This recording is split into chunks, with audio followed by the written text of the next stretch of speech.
Welcome back. اور اب تھوڑا سا اس علاقے کا ذکر ہے جہاں ڈی ایس این جی جانا بہت مشکل ہے اور ہماری جو ٹی وی چینلز کی ریٹنگ ویٹنگ ہے اس سے بھی وہ علاقہ بہت دور ہے، لہٰذا بہت زیادہ توجہ ہم نہیں دیتے. بھلے وہاں 85 لوگ ہلاک ہو جائیں بم دھماکوں سے یا 300 ہو جائیں، ہو کیئرز. لیکن اگر بڑے شہر میں جس کا ہم میڈیا کے شہر کہلاتے ہیں آتے ہیں، پشاور، اسلام آباد، لاہور اور کراچی، ان میں اگر 10 لوگ بھی شہید ہو جائیں تو وہ ہمارے لیے بریکنگ نیوز ہوتی ہے اور کم از کم 2 دن تک رہتی ہے. پارا چنار آپ کو یاد ہوگا 24 جون کو وہاں ڈبل سوسائیڈ اٹیک ہوا تھا. 85 کے لگ بھگ لوگ شہید ہوئے تھے اور کہیں زیادہ زخمی ہوئے. اس کے بعد دھرنا ورنا بھی ہوا، آرمی چیف بھی گئے.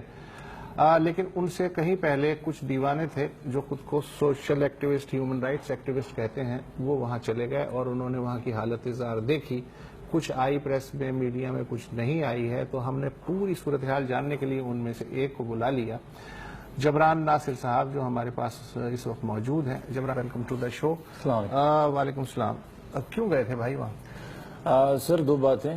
ایک کہ میں بہت امید سے ہوں اپنی آنے والی نسل، اپنی نسل نہیں، آنے والی نسل پاکستان کی، کہ اس نسل میں واقعی اچھے لیڈر پیدا ہوں گے، سائنسدان پیدا ہوں گے، انوویٹرز پیدا ہوں گے اور پاکستان کو ترقی کی راہ پہ گامزن کریں گے اور ترقی یافتہ ملک انشاءاللہ بنائیں گے.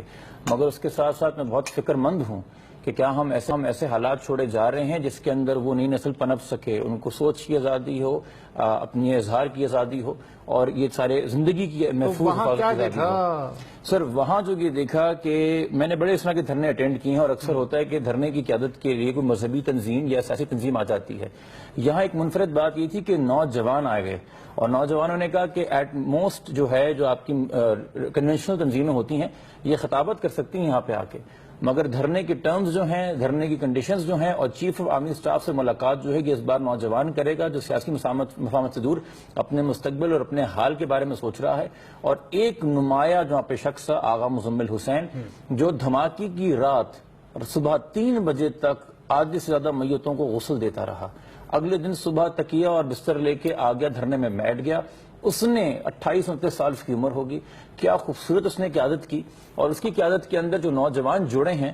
تو میں نے وہاں پہ دیکھا کہ پارا چنار کے اہل تشیع اور اہل سنت نوجوان ساتھ بیٹھے ہیں، جو دھرنے کے اندر خود نہتے نوجوان کھڑے تلاشی لے رہے ہیں کہ کوئی تخریب کاری نہ ہو. اس میں بھی تمام فقے شامل ہیں اور دھرنے کا پورا خرچہ، ہر تھوڑی دیر بعد ایک اعلان ہوتا تھا کہ فلاں بندہ آیا، ایک خاتون آئی، انہوں نے اپنی شادی کے جوڑے کے لیے 35,000 روپے جمع کیے تھے. انہوں نے خط بھیجا کہ میں شادی سادہ جوڑے میں کر دوں گی، یہ دھرنا چلتے رہنا چاہیے. کہیں سے انہوں نے اعلان نہیں کیا کہ دکانیں بند کریں. ان کے پاس لوگ آئے تنظیم کے کہ آپ کہیں تو دکانیں شہر بند کراتے. انہوں نے کہا نہیں، شہر والے خود کرنا چاہیں تو کریں گے. اور پورے شہر نے پابندی کی اور پورا کا پورا شہر وہاں پہ بیٹھتا تھا. ان نوجوانوں کی قیادت میں امن کی بات ہوتی تھی، اتحاد کی بات ہوتی تھی، پاکستان کے حق میں بات ہوتی تھی. یہ خطہ بڑی مشکلوں سے گزرا ہے. اچھا، یہ جو اٹیک ہوا ہے اس سے بہت پہلے ان لوگوں کے پاس ٹریڈیشنلی چونکہ ٹرائبل ہیں اسلحہ اپنا ہوتا تھا اور اس سے یہ اپنی حفاظت، اپنی مدد کرتے تھے. پھر یہ ہے کہ سرکار نے کہا کہ نہیں اب حالات بحال ہو چکے، اب ہم آپ کی حفاظت کریں گے. تو قدم قدم پہ انہوں نے چوکیاں بتائیں جس پہ ایف سی والے بھی تھے اور آرمی والے بھی تھے. اس کے باوجود جنوری سے اب تک 3 زبردست قسم کے وہاں دھماکے ہو گئے. تو وہاں آپ نے لوگوں سے جو بات کی اس میں اسلحہ رکھنے کی کوئی بات؟ وہ ایسی کوئی خواہش مند نہیں تھے کہ ہمارا اپنا اسلحہ ہونا چاہیے. 3 قسم کی سیکیورٹیز وہاں موجود ہیں، آرمی، لیویز اور ایف سی. لیویز سے کوئی شکایت نہیں ہے، آرمی کے نوجوانوں سے کوئی شکایت نہیں ہے. ایف سی کے اندر جو ہے وہاں پہ باقی قبائل کے لوگ شامل ہیں، مقامی شامل نہیں ہیں. 80 کی دہائی تک یہ توری ملیشیا، میجورٹی توری ہوتے تھے، پھر ایک اور ملیشیا ہوگی، اس میں اور قبائل کے لوگ آ گئے. اور اس میں سے آف کورس قبائلی ڈفرینسز ہیں اور کچھ ان کو لگتا ہے کہ کچھ ایسے بھی قبائلیوں نے بعد میں شاید جوائن کی ہیں فورسز جو ایک ٹائم پہ انڈر طالبان کنٹرول میں انفلوئنس میں رہے ہیں. تو ان کو لگتا ہے کہ شاید وہاں سیکیورٹی ریلیکس ہوا ہو. اس کے اندر آپ یہ دیکھیے کہ یہ وہ خطہ ہے جہاں 5 مہینے کے اندر، 6 مہینے کے اندر 2 بار آرمی چیف کو جانا پڑا ہے. جنوری میں پہلے گئے تھے، ایک سیکیورٹی پلان تشکیل دیا تھا، اس میں لیپسز ہوئے. اب یہ دوبارہ گئے ہیں اس کو تشکیل دینے کے لیے. مگر اس میں ایک بات میں ایڈ کر دوں، وہاں پہ ایک نیشنل لیڈر پہنچا ہے. ہم اکثر یہ بات کرتے ہیں کہ جی یہی رک جائیں سے بریک لے لیتے ہیں اور بریک واپس آئیں گے. تو یہ جو نیشنل لیڈرشپ کا جو صورتحال ہے اور ان کا جو ریاکشن ہے وہ کیا ہے، ایک بریک کے بعد جانتے ہیں. بھائی میں نے 35,000 روپے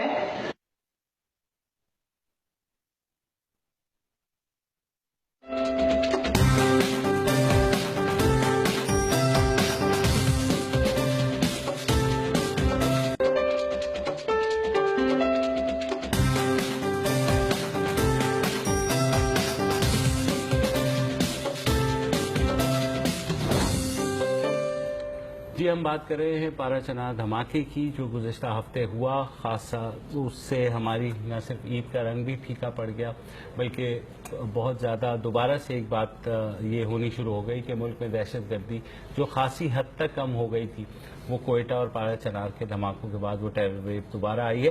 جبران ناصر ہمارے ساتھ موجود ہیں۔ جبران، آپ بات کر رہے تھے کہ وہاں لوگوں نے جو ریزالو شو کیا ہے نیشنل لیڈرشپ کی بات کر رہے ہیں، وہاں پر جو نیشنل لیڈرشپ ہے وہ نہیں پہنچی۔ عمران خان صاحب نے ایک اپنا ریزالو شو کیا، اس کے بعد آرمی چیف بھی گئے، بیونڈ دیٹ پہلے آرمی چیف پہنچے تھے، پھر اس کے بعد خان صاحب پہنچے۔ میں جلدی سے بات کہوں کہ دیکھیں جی، پہلے کہیں ہوتا ہے دھماکہ، لوگ اٹھاتے ہیں اپنی سینکڑوں کے اندر لاشیں، اور 6 مہینے میں تیسرا دھماکہ، ایک ذہنی کیفیت کے شکار ہوتے ہیں۔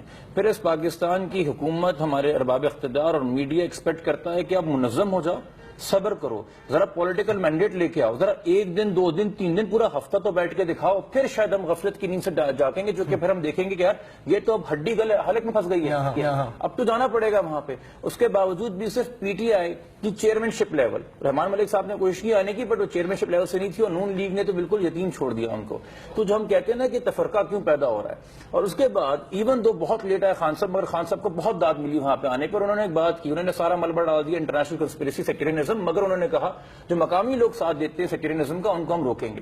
یہ وعدہ کرتے ہیں جمعے کے روز، ان کے کے پی میں، ان کی حکومت کے اندر اتوار کے روز ایک کلعدم جماعت ASWJ بٹگرام میں ریلی کرتی ہے، پارا چنار کے دھرنے کو پھر اینٹی پاکستان کہتی ہے، اینٹی آرمی کہتی ہے، دہشت گرد سے کمپیئر کرتی ہے، اور پھر شیعہ سنی میں فرق گنواتی ہے۔ تو میں کوئی ایکوزیشن نہیں کرتا تحریک انصاف پہ، خان صاحب سے سوال ہے کہ سر آپ کے وعدے وفا ہوں گے کہ نہیں ہوں گے؟ کیا بٹگرام کی لوکل انتظامیہ کے خلاف ایکشن ہوگا کہ نہیں ہوگا؟ کیا پولیس والے ان رہنماؤں کو جو کلعدم جماعتوں سے اور ہیٹ اسپیچ کریں گرفتار کریں گے کہ نہیں کریں گے؟ یا پھر یہ ہوگا کہ وہاں تصویر کا ایک اچھا سیشن ہو جاتا ہے، وہاں کے لوگ بھی واہ کرتے ہیں، اور یہاں جو کہ الیکٹرل الائنسز کرنی ہے، الیکشن قریب ہے، تو یہ بھی آپ چلاتے رہیں گے؟ الٹیمیٹلی تو جی چیف آف آرمی اسٹاف جس ہیلی کاپٹر میں اس میں کتنی سیٹیں ہوتی ہیں سر ان چیزوں سے وہ کتنی 8 تو ہوگی نا، 8-10، اس میں سے 2 سیٹوں پہ اگر چودھری نثار علی خان اور نواز شریف بھی بیٹھ جاتے تو کیا مسئلہ چودھری نثار علی خان صاحب آج کل ان لوگوں کو JIT پر ڈرائیو کر کے جا رہے ہیں نا خود، تو ہی از بزی۔ ایک رات پہلے جو اعلان ہوا ہے کہ آرمی چیف نثار صاحب کے ساتھ آ رہے ہیں، اور یہ تک اعلان ہوا ہے کہ نثار صاحب نے کمیونیکیٹ کیا ہے کہ میں پارا چنار تو آؤں گا مگر دھرنے کی عوام کے سامنے نہیں آؤں گا، چونکہ لوگ شاید اسٹائل میں نہ آ جائیں۔ تو دھرنے کے اسٹیج سے پھر اس یوتھ لیڈر آغا مزمل نے کہا کہ ہم پڑھی لکھی قوم ہے سر، آپ اگر ہمارے گھر آئیں گے آپ سے شکایت نہیں کریں گے، آپ آ تو جائیں، ذرا صبر تو کریں۔ اور اس کا ثبوت یہ ہے کہ 8 دن پرامن دھرنا وہاں پہ چلا ہے۔ آپ بات کر رہے تھے نا کہ شہروں میں 10 لوگ شہید ہو جاتے ہیں، کوریج ہوتی ہے، اگر آپ تھوڑا سا حساب لگائیں آبادی کے لحاظ سے، یہ جو 3 دھماکے ہوئے ہیں، 3 جو حملے ہوئے ہیں پارا چنار میں اس سال، اگر آپ کراچی کی آبادی کا حساب لگائیں 1 لاکھ لوگوں کا مرنا ہے، 50,000 کی ٹوٹل آبادی ہے پارا چنار، تو آپ اس سے آپ ریشو لگا سکتے ہیں، 1 لاکھ لوگ کراچی کے مر جاتے، یہ امپیکٹ ہوتا ہے۔ اس میں سر ایک آخری بات کرنی تھی کہ آپ تو پہنچ گئے نا، مطلب باقی کچھ لوگ کہتے ہیں کہ سیکیورٹی کلیئرنس نہیں ہے، کچھ لوگوں نے تو ایک ٹویٹ بھی نہیں کی اس کے بارے میں، آپ پہنچ گئے، آپ کا یہ آئیڈیا کیسے آیا؟ آپ نواز کی بات تو نہیں کر رہے ہیں؟ ہرگز نہیں، انہوں نے بھاولپور پہ ٹویٹس کی، بہاولپور پہ ٹویٹ کی تھی جی، پارا چنار پہ کوئی نہیں کی؟ نہیں، پارا چنار کوئٹہ پہ نہیں کی تھی، کوئی بات نہیں، چیزیں مس ہو جاتی ہیں۔ ہم آپ نے فیس بک پہ پوسٹ کیا یہ کہ میں جا رہا ہوں، ہم عید کے دوسرے دن جانا چاہ رہے تھے، مگر تیسرا دن اس لیے ہو گیا چونکہ اسلام آباد کی کوئی فلائٹیں مل نہیں رہی تھی، کمفرٹ اور پشاور کی تو بالکل بھی نہیں مل رہی تھی، اور ہم نے سمپل کیا تہیہ کیا تھا، ہم نے کہا کوئی اگر روکتا ہے کسی پوسٹ پہ تو روکے، ہم جائیں تو یہاں سے بیٹھ کے ٹویٹ کیا کرنا، مطلب کہ باقی لوگوں کو کیا کہنا، اور وہاں جانے کا مقصد یہ تھا باقی لوگوں کو پیغام دینا کہ بھائی یہاں پہ آنا اتنا خطرے کی بات نہیں۔ اور ایک بات میں یہاں پہ آپ کو ذکر کروں گا کہ اس پارا چنار دہشت گردی کا گڑھ نہیں ہے، وہ دہشت گردی سے جو ہے وہ متاثرہ جگہ ہے، وہاں کی نوجوان انٹرپرائزنگ ہیں، ایجوکیٹڈ ہیں، ہاسپٹیبل ہیں، اتنی مہمان نوازی، جتنے پیسے میں اپنی جیب سے اسلام آباد میں رینٹ کار لے کے گیا تھا، اس رینٹ کار والے نے نہ پیسے لیے، نہ پارا چنار میں مجھے کسی نے پانی کی بوتل خریدنے دی، انہوں نے کہا آپ ہمارے مہمان ہیں، آپ جگہتی کے لیے آئے ہیں، وہی رینٹ کار مجھے واپس چھوڑ کے آئی، اور 1 روپیہ انہوں نے خرچ کرنے نہیں دیا، اور میں سمجھ نہیں پا رہا تھا کہ اتنے غم اور غصے کی حال کے اندر اتنی مہمان نوازی کرنا۔ اور ایک بات میں سر اگر آپ مجھے 30 سیکنڈ دے دیں، بڑا وہاں پہ میں دیکھ رہا ہوں سوشل میڈیا پہ کامنٹری ہو رہی ہے یار کہ یہ لبیک یا حسین کے نعرے لگا رہے ہیں، لبیک یا حسین کے نعرے لگا رہے ہیں، تفرقہ ہو رہا ہے۔ میں ایک بات کہنا چاہتا ہوں، بڑے آرام سے سنیے گا اس کو، لبیک یا حسین کا وہ نعرہ جس کو لگا کہ عوام سے صبر تحمل سے بیٹھی ہے عوام، ایک پتا نہیں ٹوٹا، ایک کانچ نہیں ٹوٹا ہے، وہ اس نعرے تکبیر سے بہتر ہے جس کو لگا کے ایک خودکش پھٹ جاتا ہے.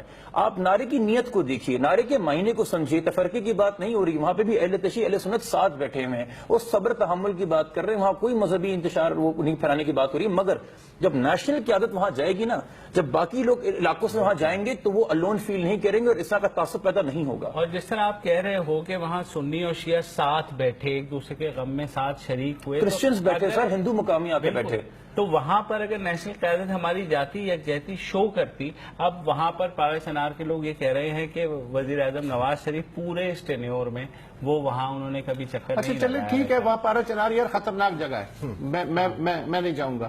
میں کوئٹہ تو چل سکتا ہوں. کوئٹہ بم دھماکے کئی ہوئے نا اگست کے بعد سے, پچھلے سال اگست سے اب تک کتنی دفعہ گئے ہوں گے یار. آئی تھنک ایک دفعہ کوئٹہ جانا زیادہ آسان. پولیٹیکل بیٹل گراؤنڈ پنجاب ہے نا, یہ تو نہیں ہے. لیکن یہ اب دیکھیے پھر نا وفاقی حکومت ہے. لیکن یار پھر جب میں سنتا ہوں نا کہ جی یہ ہمارے پہ کوئی اگر الزام لگائے وہ جمہوریت کو خطرے میں لا رہا ہے نا, تو میں ایک سوال مجھے کرنا پڑتا ہے کہ اصل میں جمہوریت کس چیز سے خطرے میں آتی ہے؟ If your prime minister feels like he doesn't care about you, اس سے خطرہ نہیں ہوتا جمہوریت کو کیا؟ آئی تھنک تو ہوتا ہے نا.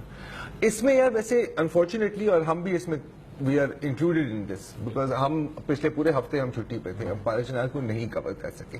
بہت کم کور ہوا ہے پارا چنار میڈیا پہ, لیکن social media fill that vacuum. ہاں, یہ جو آپ نے پہلے بات کی تھی نا کہ دھماکہ ہوا, پھر دھرنا ہوا, پھر چیف آف آرمی اسٹاف آئے, یہ آرگینکلی تو نہیں ہوا نا سر. اگر یہ 6 سال پہلے ہوا ہوتا ہمیں پتا بھی نہیں ہوتا کہ یہ دھرنا ہوا ہے. ہمیں ایک خبر آ جاتی کہ اتنے لوگ شہید ہو گئے پارا چنار میں, اس کو پڑھ کے ہم پھینک دیتے سائڈ پہ. Social media played its role. آپ نے جو بات کی نا سینس آف آئسولیشن کی, اس سینس آف آئسولیشن کو تھوڑا بریک تو کیا ہے نا. پارا چنار کی آواز تو ہمیں سنائی دی گئی, بڑی مشکل سے. وہاں پہ موبائل انٹرنیٹ سروس نہیں ہے, وہاں پہ لینڈ لائن کا انٹرنیٹ آتا ہے, چن چن کے آپ کو جگہ ڈھونڈنی پڑتی ہے. وہاں پہ 1 سال سے سیکورٹی کے نام پہ آپ نے موبائل سروس بند کر دی ہے. آپ چھوڑیں اکنامک, پولیٹیکل اور سوشل انٹیگریشن, ڈیجیٹل انٹیگریشن وہاں نہیں ہے باقی پاکستان کے ساتھ. لوگ علیحدہ تنہا اس میں بیٹھے ہوئے. ہمیں ایک تو پہلی بات FCR ختم کرو یار, ان کو ذرا ووٹ ڈالنے کا حق دو. ہر صوبائی مقامی لیڈر, نیشنل لیڈر وہاں پہنچے گا. آپ فضل الرحمان کے خلاف ہیں کیا؟ فضل الرحمان سر, میں پالیسی کے خلاف ہوں. میں پالیسی کے خلاف ہوں, مجھے فرد سے خلاف نہیں ہے. پالیسی بناتی ہے سیاستدان, فرد نہیں بنتا سیاستدان. پالیسی کے میں خلاف ہوں اور بالکل بولوں گا یہ FCR ایک کرس ہے آن دا لینڈ آف فاٹا. یہ ہمیں ختم کرنا پڑے گا. اور یہ پاکستان, مین لینڈ پاکستان کو نوجوان کھڑا ہو فاٹا کے ساتھ, صرف فاٹا کے نوجوان پہ ملبہ نہ ڈالو. وہ انٹرپرائزنگ یوتھ ہیں, پورے پاکستان کے اندر اپنا کردار ادا کر سکتے ہیں, ہماری انٹرنیشنل لیول پہ قیادت کر سکتے ہیں. جو میں نے آپ پہ ٹیلنٹ دیکھا ہے, یہ FCR ختم کرنا پڑے گا. اس کے اوپر فاٹا کی یوتھ کو موبلائز کرنا پڑے گا. اور میری میڈیا سے درخواست ہے اس ٹاپک کو مت بند ہونے دیں, 2018 کے ایجنڈے میں شامل کریں ہر پولیٹیکل پارٹی کے. پارا چنار کا کمانڈنٹ تو چینج ہو سکتا ہے, FCR فی الحال ختم ہونا مشکل. انفارچونیٹلی ہونے والا تھا سر, لیکن پھر فاٹا مرجر کو بھی سیاست کی چھری سے قربان کر دیا گیا نا. بس پولیٹیکل ایکسپیڈینس کی کوئی چیز ہوتی ہے. اور چودھری نثار علی خان صاحب نے اپنا کام پورا کر دیا تھا, انہوں نے 2 سیکیورٹی الرٹ بھیج دیے تھے دھماکے سے پہلے. آپ ان کو ہمیشہ کرتے ہیں. بالکل. چلے ناظرین, فی الحال آج کا پروگرام یہیں کلوز کرتے ہیں. کل دوبارہ حاضر ہوں گے. اجازت دیجیے. خدا حافظ.